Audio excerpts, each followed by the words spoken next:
यदा यदा हि धर्मस्य ग्लानिर्भवति भारत अभ्युत्थानम् अधर्मस्य तदात्मानं सृजाम्यहम् परित्राणाय साधूनां विनाशाय च दुष्कृतां धर्म संस्थापनार्थाय संभवामि युगे युगे। ओम गुरुर्ब्रह्मा गुरुर्विष्णु गुरुरेव महेश्वरः गुरुः साक्षात् परब्रह्म तस्मै श्री गुरुवे नमः। श्रीमद् भगवद गीता बेसिकली विद्यार्थियों के लिए है, हर विद्यार्थी के लिए। जो आदमी अपने आप को विद्यार्थी मानता है उसके लिए है। विद्यार्थी आप सभी हैं, यहाँ जो साइड में बैठे हैं ये विद्यार्थी हैं। हम सब जीवन भर सीखते हैं। 80 साल की उम्र में भी आदमी विद्यार्थी है। आदमी बचपन में शुरुआत जैसे करता है तब भी विद्यारंभ संस्कार होता है उसका, तब भी विद्यार्थी है, और जब समापन होता है तब भी विद्यार्थी है। हमारी आत्मा अनंत यात्राएं करती हुई चलती है। गीता एक ही चीज बताती है कि आत्मा की यात्रा अनंत है, और उस अनंत यात्रा में जितना ज्ञान अर्जित कर लोगे उतना ज्ञान तुम्हारे लिए उपयोगी है। इसलिए विद्या, शिक्षार्थी नहीं कह रहा हूं मैं, शिक्षार्थी तो एमए गोल्ड मेडलिस्ट लड़के भी हमारे बीच में है, और बहुत सारे ऐसे लोग हैं जो गोल्ड मेडल लेने की अभिप्सा रखते हैं, फर्स्ट क्लास फर्स्ट आने की अपेक्षा रखते हैं। ये शिक्षा के बारे, शिक्षा प्राप्त करने वाले लोग हैं। शिक्षा में कुछ मिल जाए तो कोई ज़्यादा महत्व की बात नहीं है। शिक्षा और विद्या का सार्थक समन्वय जीवन में आना चाहिए, और जब विद्या आती है और शिक्षा आती है तो आदमी के अंदर विनम्रता आती है।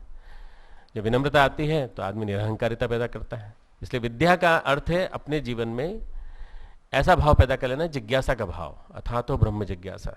हमें ब्रह्म के बारे में जानना चाहिए। ये सबसे पहला पाठ है जो वेदांत दर्शन पढ़ाया जाता है। श्रीमद् भगवद गीता विद्यार्थियों के लिए है। उम्र, समस्याएं, विद्यार्थी जीवन के द्वंद्व, आवश्यकताएं, सारी चीजों को गीता फुलफिल करती है।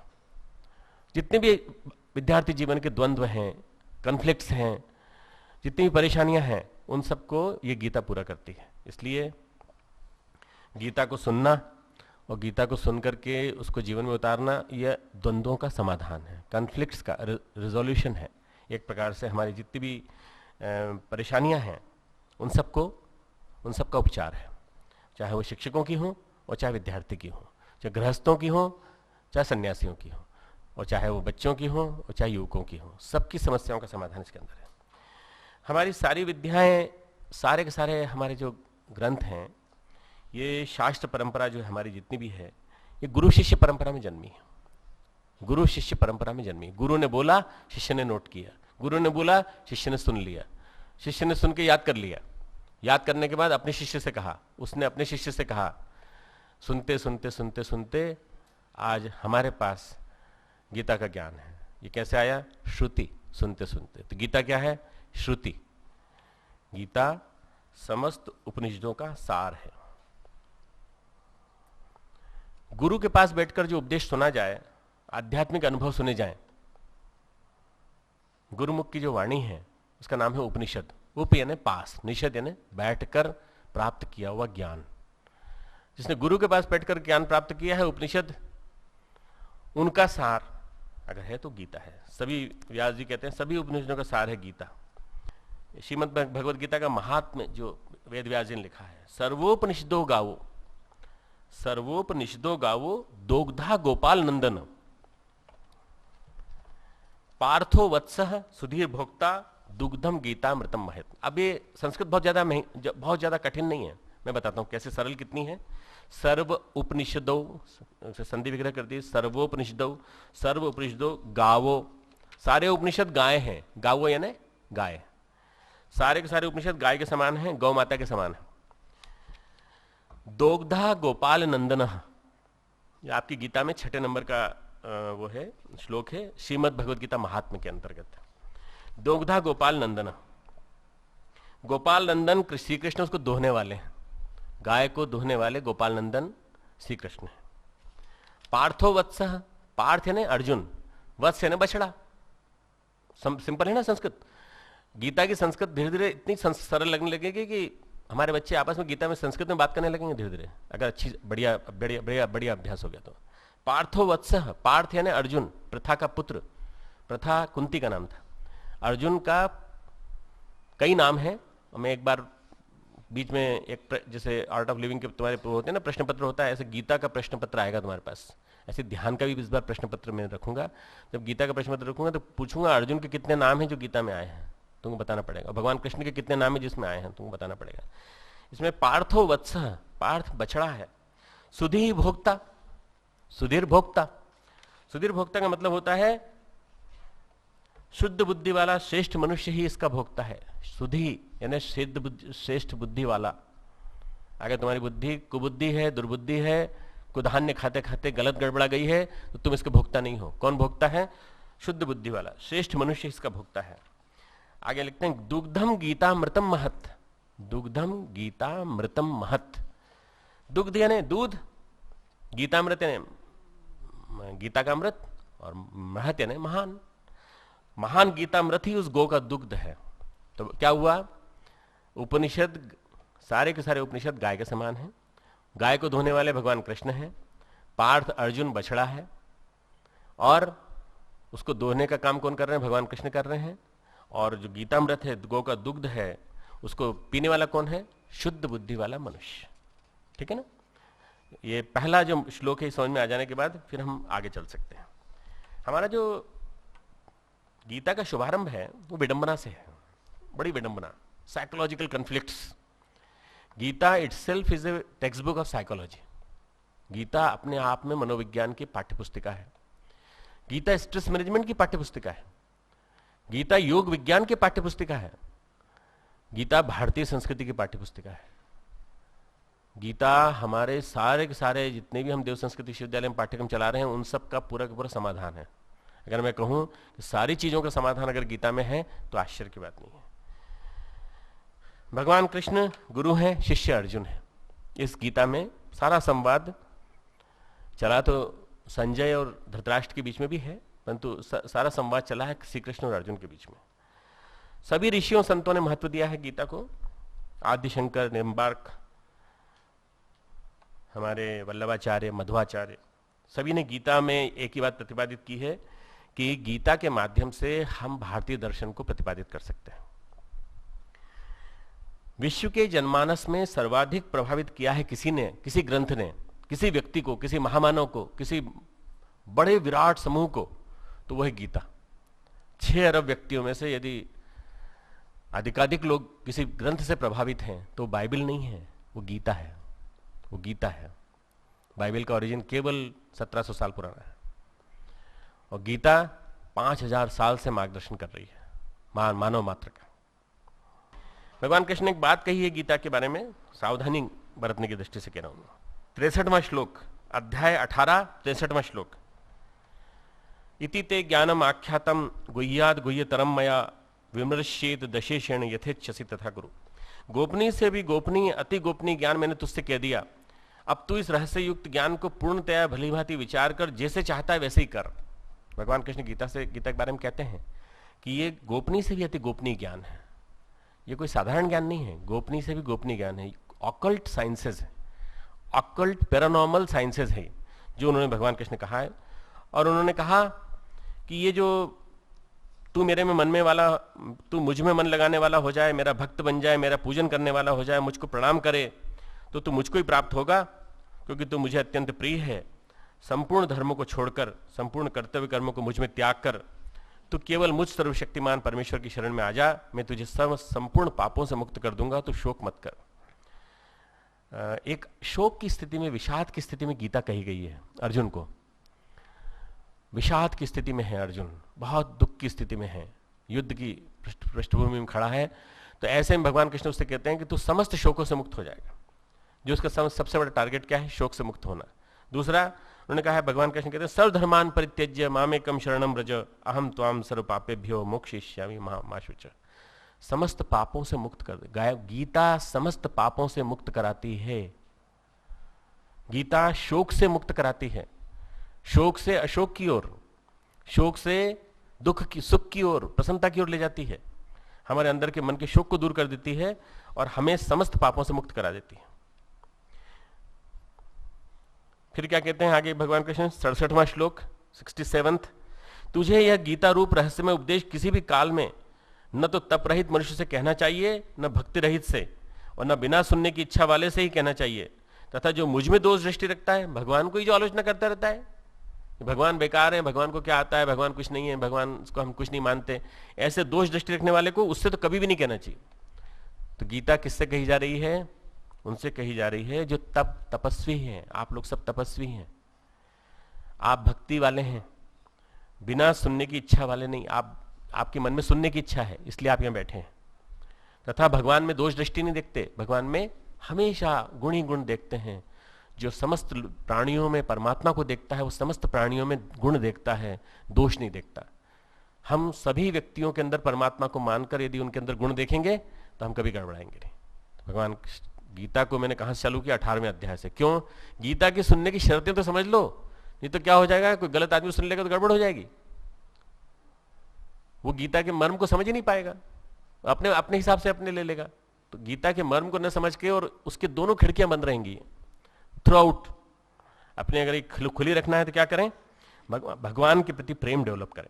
जो पुरुष मुझ में परम प्रेम करके इस परम रहस्य युक्त गीता शास्त्र को मेरे भक्तों में कहेगा, वो मुझको ही प्राप्त होगा, इसमें कोई संदेह नहीं है।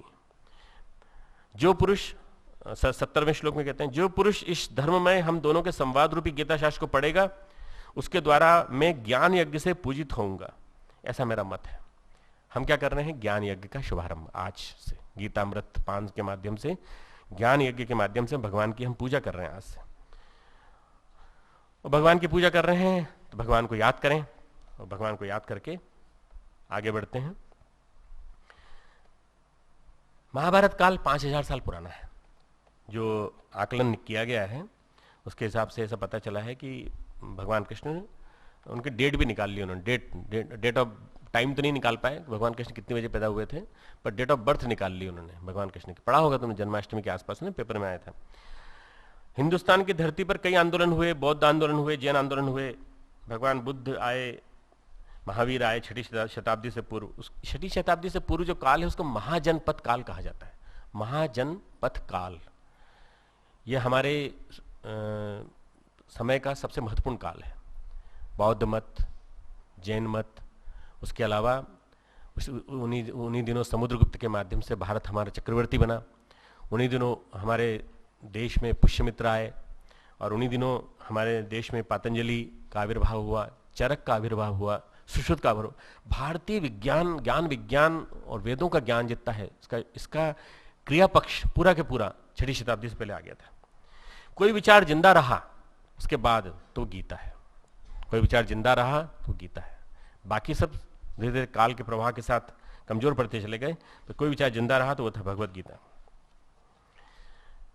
आदि शंकर ने महाभारत के लगभग 3800 साल बाद, 3800 साल बाद, आज से करीब 1200 साल पहले क्रांति की गीता के द्वारा। स्वामी विवेकानंद ने और संत ज्ञानेश्वर ने भी गीता को ही आधार बनाया। भारत की पृष्ठभूमि में गीता एक प्रेरणा का कार्य करती रही है। ये एक सामान्य शास्त्र नहीं है। गीता भगवान कृष्ण का शब्द रूप है। गीता भगवान कृष्ण की शब्द मूर्ति है। गीता भगवान कृष्ण की शब्द मूर्ति है। भगवान कृष्ण को यदि आपने देखा है तो आपने देखा है वंशीधर, माखन चोर, योगेश्वर, चक्रधारी, कई रूप देखे हैं उनके। पर अगर सब शब्द मूर्ति वाला रूप देखना है भगवान कृष्ण का तो वो है गीता। ज्ञान का अथाह सागर है गीता। एक एक श्लोक में मर्म भरा पड़ा है।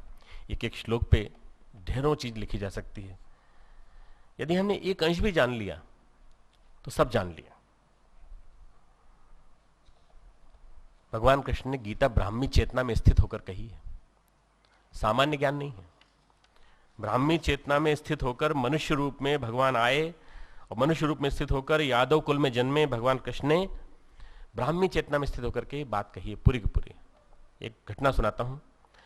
महाभारत के बाद अर्जुन ने कहा, भगवान उस समय युद्ध की मनस्थिति थी, विषाद की मनस्थिति थी, मन में यह था युद्ध करें न करें, फिर आपने कहा युद्ध करो तो हमने युद्ध कर लिया। उस समय गीता आपने बोली थी, आप हमें फिर से सुनाइए। तो भगवान कृष्ण जैसे महापुरुष, भगवान कृष्ण जैसी भगवत सत्ता कहती है, अर्जुन यथावत सुना पाना मेरे बस की बात नहीं है, क्योंकि वो जो भाव था बिल्कुल अलग था। तब खास मनस्थिति थी, खास समय था, खास काल था, और खास काल में खास मनस्थिति में वो प्रवाह कहा गया। आध्यात्मिकता के चरम शिखर पर पहुंचकर वो गीता कही गई है। आध्यात्मिकता के चरम शिखर पर पहुंच के कही गई गीता, शीर्षतम स्थिति में बैठकर कही गई है। तो भगवान में याद करने की कोशिश करूंगा उस ज्ञान को। अर्जुन कहता है फिर भी आप थोड़ा सा कुछ सुना दें। तो बाद में भगवान कृष्ण ने गीता एक छोटी सी कही जो महाभारत में आती है, उसका नाम है अनुगीता। अनुगीता बाद में भगवान कृष्ण ने जो गीता का ज्ञान दिया उसका नाम है अनुगीता। एक और गीता है, उसका नाम है पांडव गीता। एक और गीता है, उसका नाम है उद्धव गीता। तो अपना अपना किससे उद्देश्य है? श्रीमद् भगवद गीता। भगवान के रूप में स्थित योगेश्वर श्री कृष्ण के द्वारा युद्ध क्षेत्र में कही गई गीता हमारा उद्देश्य है। वेद में ऋषियों के माध्यम से मंत्र अवतरित हुए हैं। ऋषियों ने देखा, दृष्टा, दृष्टा यानी देखा, देखना, फिर कहना। यहां तो सीधे शिखर से प्रवाह आ रहा है। वेद में ऋषियों ने देखा और फिर कहा, पर यहां कहा है शिखर से प्रवाह आ रहा है, सीधा हिमालय के शिखर से प्रवाह आ रहा है। कबीर ने देखा और कहा, साखी वर्ड है ना, साखी, कबीर की साखी नाम सुना है ना, ये कहां से आया मालूम है? साक्षी, साक्षी से अभ्रंश होकर साखी बना। साखी यानी कबीर की वाणी नहीं, भगवान की वाणी। हमने साक्षी होकर के भगवान की वाणी कही है, हम नहीं कहते, भगवान कह रहा है। इन सब के, कबीर के ऊपर, वेदों के ऊपर, ऋषियों के ऊपर भगवान की वाणी स्वयं कह रही है। भगवान की वाणी कह रही है, इसलिए गीता वेदों से भी, कबीर से भी, हर सबसे ऊंचा उठ करके सबसे श्रेष्ठ ग्रंथ के रूप में कही जाती है। सीधे गोमुख से निकली है गीता, गंगोत्री से नहीं निकली। वेद गंगोत्री से निकले हैं और गीता गोमुख से निकली है। गोमुख यानी आदिमुख, जहां से गंगा का प्रवाह निकला। श्री कृष्ण के मुख से नहीं निकली है, बल्कि श्री कृष्ण के माध्यम से भगवान के मुख से निकली है। आविर्भाव के काल से भारतवर्ष की प्रेरणा रही है गीता। मैं शुरू में आज जो है प्रारंभिक भूमिका वाला खंड ले रहा हूं, इसलिए मैं बहुत ज़्यादा नहीं बताऊंगा गीता के बारे में। जो गीता के महत्वपूर्ण खंड है वो मैं अगली बार लूंगा। स्वतंत्रता संग्राम में सबसे बड़ी प्रेरणा गीता रही है। स्वतंत्रता काल में गीता से लोगों ने प्रेरणा ली। श्री अरविंद ने ली, तिलक ने ली, गांधी जी ने ली। गांधी जी गीता माता कहते थे, गीता माता। खुदीराम बोस जैसे क्रांतिकारी, श्री अरविंद जैसे क्रांतिकारी, इनको प्रेरणा गीता ने दी। युद्ध कर, अनीति को समाप्त करने के लिए युद्ध कर। अंग्रेज अनीति के प्रतीक, युद्ध कर, युद्ध करने के लिए खड़े हो गए। किसी को क्रांतिकारी बना दिया, किसी को श्री अरविंद की तरह से क्रांतिकारी के बाद एक सूक्ष्मदर्शी चिंतक ऋषि बना दिया। तो आपको मालूम है तिलक ने गीता रहस्य जेल में लिखी थी ना, अधिकांश लोग जानते हैं इस बात को। मानव मन को, स्पेशली युवा मन को सबसे ज्यादा प्रेरणा गीता से मिली है। युवा मन को सबसे ज्यादा प्रेरणा गीता ने दी है। मुझे आज तक याद आता है कि मैं जब 12-13 साल का था, तब हमारे पिताजी के मामा जी थे, वो सन्यासी जैसी स्थिति में रहते थे। धार एक स्टेट थी, धार राज्य था इंदौर के पास। उस राज्य के वो शिक्षा मंत्री थे। वहीं से उन्होंने रिटायरमेंट लेने के बाद एक आश्रम का निर्माण किया था। उस आश्रम में बहुत बड़े बड़े संत आते थे। तो हर गर्मी की छुट्टी में हम लोग उसी आश्रम में जाते थे, 2 महीने वहीं रहते थे, और मैंने वहीं गीता याद की पूरी की पूरी। तो मुझे ये ख्याल आता है कि जितनी प्रेरणाएं, जितनी श्रेष्ठतम प्रेरणाएं मिली हैं, वो मुझे उसी समय मिली हैं जिस समय की सबसे ज़्यादा जरूरत थी। 12 साल से लेकर 28 साल तक की उम्र में यदि किसी को गीता का स्पर्श हो जाए तो इसका मतलब वो पारस को स्पर्श कर लिया, उसने सोना बन जाएगा। ये वो समय है जिस समय सबसे ज़्यादा जरूरत है। लोग कहते हैं सन्यासी बन जाएगा। सन्यासी कैसे बन जाएगा? गीता सन्यासियों के लिए थोड़ी है, गीता सन्यासी बनाने की थोड़ी है। गीता जीवन जीने की कला सिखाती है। गीता जीवन को सही मोड़ देना सिखाती है कि सही समय पे सही जीवन का मोड़ कैसे दिया जाए और द्वंद्वों से परे चलकर मन को कैसे शांत किया जाए। भगवान कृष्ण कहते हैं माम अनुस्मर युद्धस्व, मेरा स्मरण करके युद्ध कर, भगवान का नाम लेकर युद्ध कर। ये कौन गारंटी दे सकता है? भगवान ही दे सकता है कि तू मेरा स्मरण कर और युद्ध कर। तुम मेरा स्मरण कर और तू जीवन संग्राम में लड़। तू मेरा स्मरण कर, गुरुदेव कहते हैं तू मेरा स्मरण कर और निराश मत हो, कभी उदास मत हो, युद्ध कर। युद्ध का मतलब कि लड़ाई नहीं होता, मारा काटी नहीं होता। समर का जीवन समर का मतलब होता है जीवन में उतार चढ़ाव आते रहते हैं, मूड के उठाव पटकाव आते रहते हैं, पर उनमें परेशान मत हो। अपने आप को संतुलित बनाए रखो, बैलेंस बनाए रख करके उस प्रवाह से निकल जाओ। ऐसा ना हो कि तुमको बहा के ले जाए। वो संघर्ष करते हुए जीना पड़ेगा। अर्जुन का मन विकल है, बेचैन है।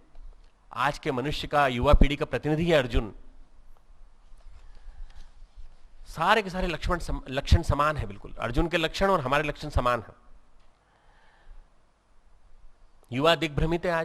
आज का युवा दिग्भ्रमित है। उसको ये नहीं मालूम है किसमें सही चीज क्या है, नौकरी करना सही है या देव संस्कृति विश्वविद्यालय में पढ़ करके एक स्वावलंबी छात्र बनना सही है, उसको नहीं मालूम। जिसके समझ में आ गया वो यहां बन गया, बैठ गया छात्र बन करके। जिसके समझ में नहीं आया वो भटक रहा है, भटक रही है। क्यों? क्योंकि हम लोग दिग्भ्रमित हैं। हमारे चिंतन में एक दोष आ गया है जिसका नाम क्या है? कार्पण्य दोष। अध्याय 2 श्लोक क्रमांक 7, अध्याय 2 का 7वां श्लोक। कार्पण्य दोषो अपहत स्वभाव पृच्छामि त्वाम धर्म सम्मूढ़ चेता यच्छ्रेयः स्यान् निश्चितम ब्रूहि तन्मे शिष्यस्ते हम शादी माम त्वाम प्रपन्नम। कायरता रूपी दोष से अपहत हुए स्वभाव वाला, धर्म के विषय में मोहित चित्त हुआ मैं आपसे पूछता हूं, अर्जुन कह रहा है कि जो साधन मेरे लिए कल्याणकारक हो मेरे लिए कहिए, क्योंकि मैं आपका शिष्य हूं, इसलिए आपकी शरण हुए मुझको शिक्षा दीजिए। मैं आपकी शरण में आया, मुझको शिक्षा दीजिए। कौन हूं मैं? मेरे दिमाग में, मेरे जीवन में 2 गड़बड़ियां हैं। अपनी गड़बड़ियों को स्वयं पहचान लेना, अपनी डायग्नोसिस स्वयं कर लेना सबसे श्रेष्ठ शिष्य की निशानी है। कौन सी गड़बड़ियां हैं? कायरता रूपी दोष, कार्पण्य दोषो अपहत स्वभाव। कार्पण्य दोष, कायरता रूपी दोष। हम कायर हैं, हम समस्याओं से जूझना नहीं जानते, हम समस्याओं से भागना जानते हैं। समस्याओं से जूझते हुए, संग्राम मोर्चा लेते हुए हम कैसे उनको सरल करें, यह हमसे भगवान कहते हैं। दूसरा, धर्म के विषय में मोहित चित्त हुआ। मेरा धर्म क्या है, मेरा कर्तव्य क्या? धर्म का मतलब कर्तव्य। धर्म का मतलब क्या? मेरी ड्यूटी क्या है, मेरा धर्म क्या है? धर्म के विषय में मैं मोहित चित्त हुआ। आपसे पूछता हूं कि जो मेरे लिए साधन निश्चित कल्याणकारक हो मेरे लिए कहिए। तो उसके अंदर से गुण उपजता है। भगवान अर्जुन के अंदर से एक गुण, सद्गुण पैदा होता है। शिष्यस्ते हम शादी माम त्वाम प्रपन्नम। जिस दिन आदमी के अंदर का शिष्य पैदा हो जाएगा उस दिन उसका कल्याण हो जाएगा। तकलीफ क्या है? हम गुरु बनना ज्यादा पसंद करते हैं, शिष्य बनना नहीं पसंद करते हैं। हम दूसरों को तो खूब सिखाते हैं पर खुद कभी सीखना नहीं चाहते। क्या हम शिष्य भाव में जा सकते हैं? क्या हम शिष्य भाव में जाकर इस दिलेरी के साथ कह सकते हैं कि हमारे अंदर ये कमियां हैं, हमें हमारी कमियों को दूर करने का तरीका बताइए भगवान से? यही भगवान उसके मित्र हैं, यही भगवान उसके सखा हैं, यही भगवान उसके दोस्त हैं, यही भगवान उसके फुफेरे भाई भी हैं। और आपको मालूम होगा कि साले जीजा का भी संबंध था दोनों में, और फुफेरे भाई का भी संबंध था दोनों में, अर्जुन में, कृष्ण में। कृष्ण यादवों के राजा हैं, कृष्ण उसके भाई भी हैं, कृष्ण उसके संबंधी भी हैं। पर उन्हीं कृष्ण से कह रहा है शिष्यस्ते हम, मैं आपका शिष्य बनने के लिए आया हूं। क्यों? उसने भगवान को पहचान लिया।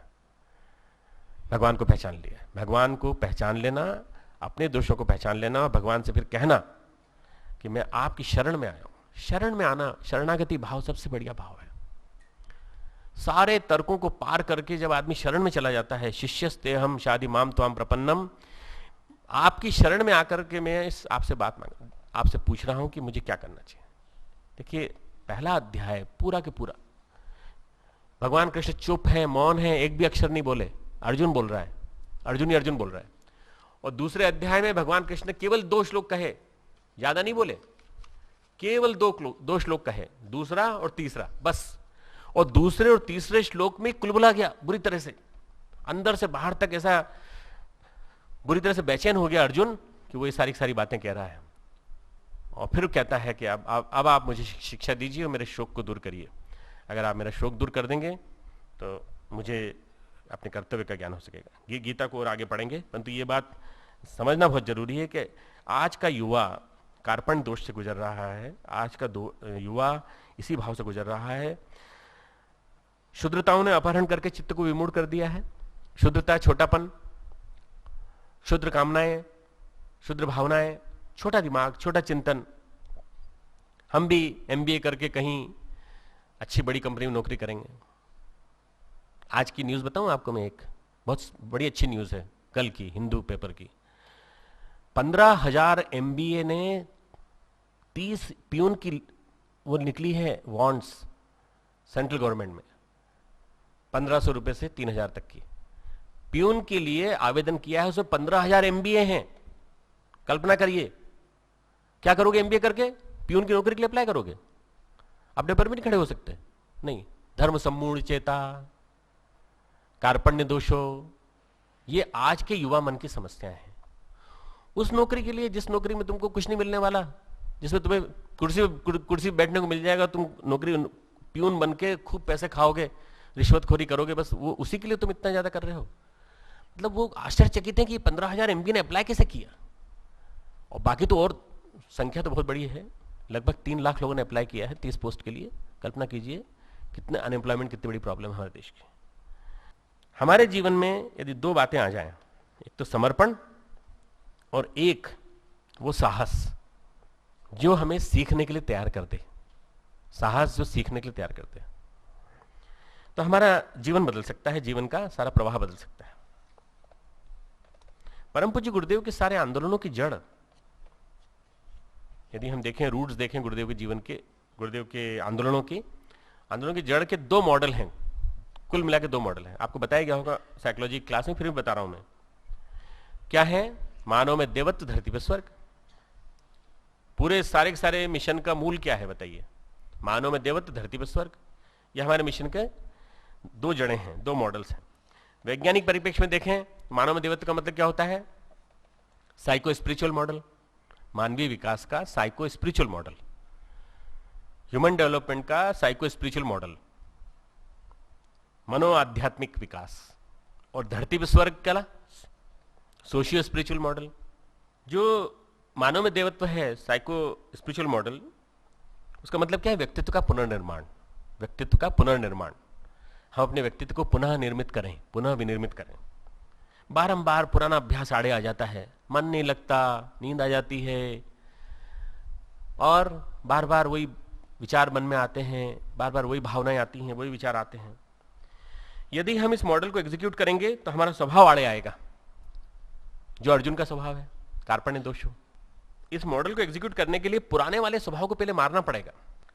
पुराना स्वभाव पहले मरेगा, दुष्प्रवृत्तियों को मारना पड़ेगा, तब धीरे धीरे इस मॉडल को लागू करना पड़ेगा।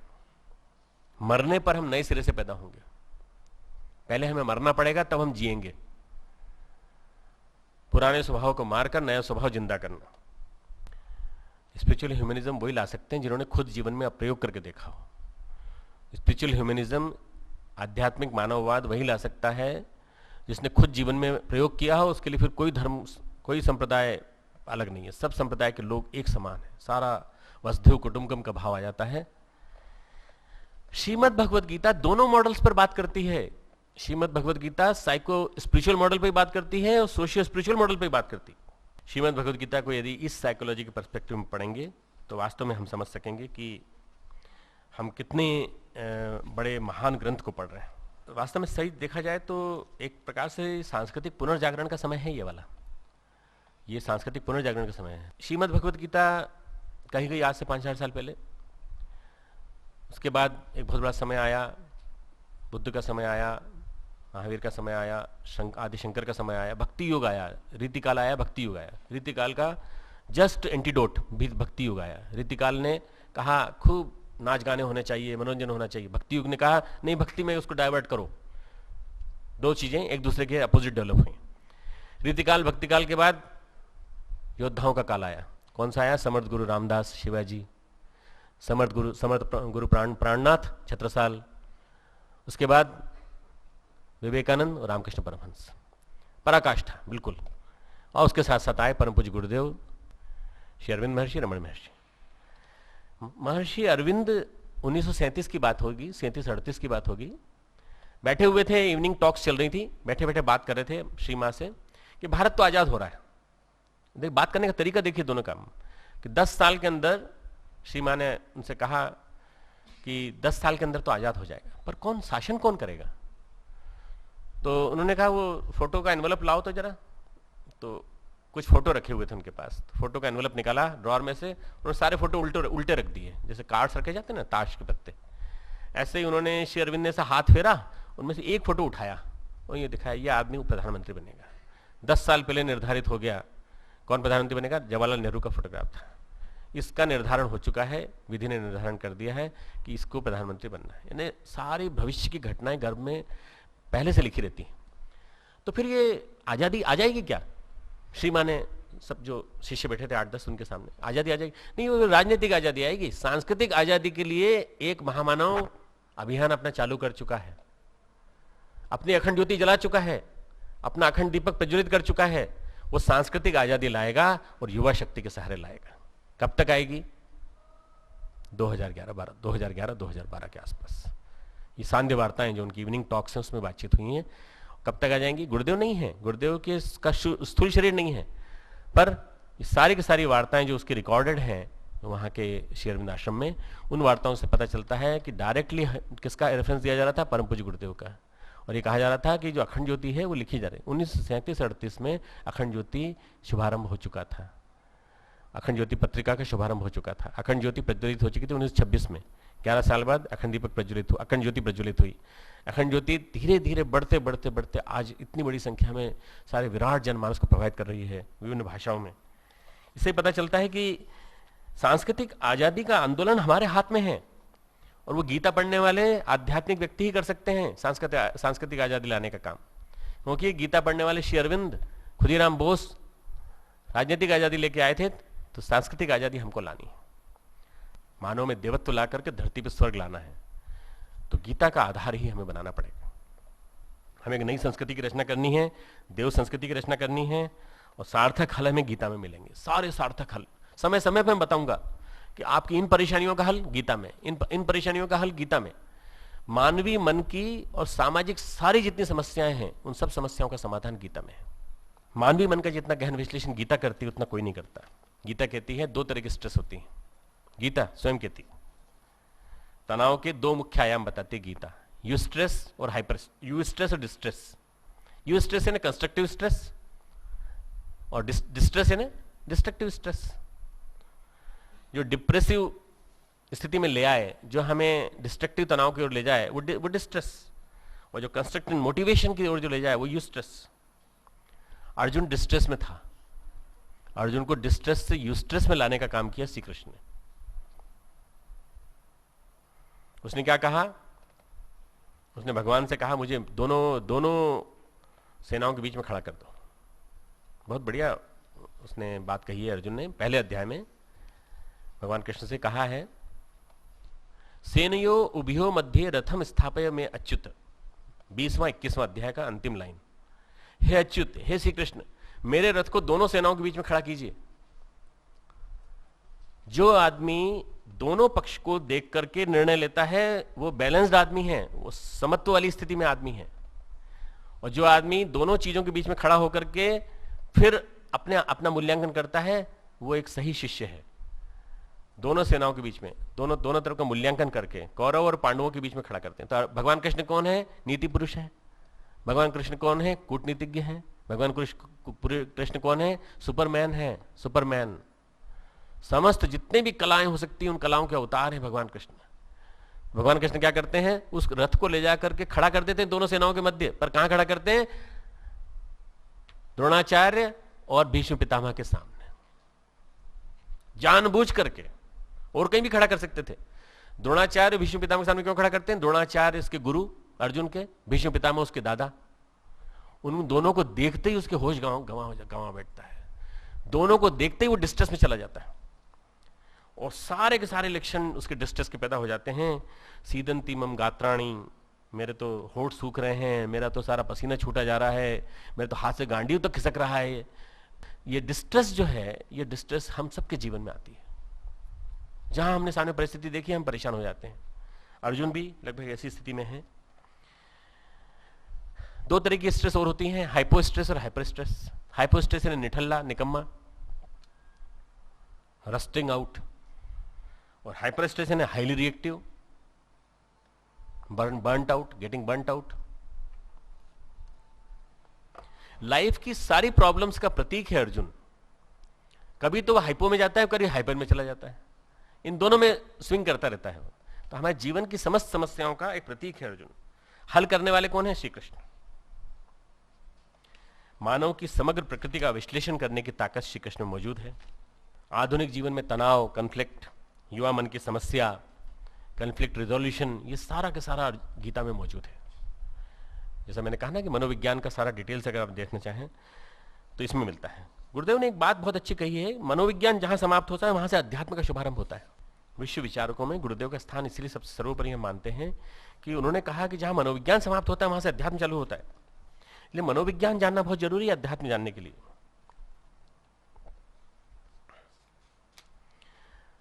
आधुनिक मनोविज्ञान अचेतन की गहराई में भी प्रवेश नहीं कर पाता, पर वहां अध्यात्म प्रवेश कर जाता है। आधुनिक मनोविज्ञान अचेतन की गहराई में प्रवेश नहीं कर पाता, पर मन अध्यात्म प्रवेश कर जाता है। इसलिए भगवान मनोविज्ञान से आरंभ करके अध्यात्म पे जाते हैं और अध्यात्म ज्ञान को धीरे धीरे हमारे अंदर, हम अर्जुनों के अंदर प्रविष्ट करा देते हैं पूरी तरह से। हम सब अर्जुन हैं और हम सबको संदेश देने वाले भगवान कृष्ण हैं। बचपन से लेकर अभी तक के जितने संस्कार हैं वो हमारे अचेतन में बैठे हुए हैं। बचपन से लेकर अभी तक। बचपन ही क्यों, अध्यात्म कहता है जन्म जन्मांतरों से संचित हमारे संस्कार अचेतन में बैठे हैं। मैंने ध्यान की क्लास ली थी, आपको बताया था कि अचेतन में जाकर के अपने संस्कारों को धोया जा सकता है, बताया था ना। मनोविज्ञान जहां समाप्त होकर अध्यात्म में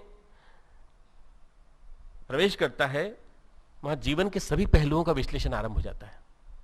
all the aspects of life they start getting analysed. जीवन के सारे पहलू एनालाइज होकर के, डिसफ्रेगमेंटेड होकर के हमारे सामने आने लगते हैं। गीता यहां से आरंभ होती है। जीव को शिव बनाने की तकनीक है गीता। जीव को शिव बनाने की तकनीक है गीता। शायद ही जीवन की कोई समस्या हो जिसका समाधान गीता में न हो, शायद ही।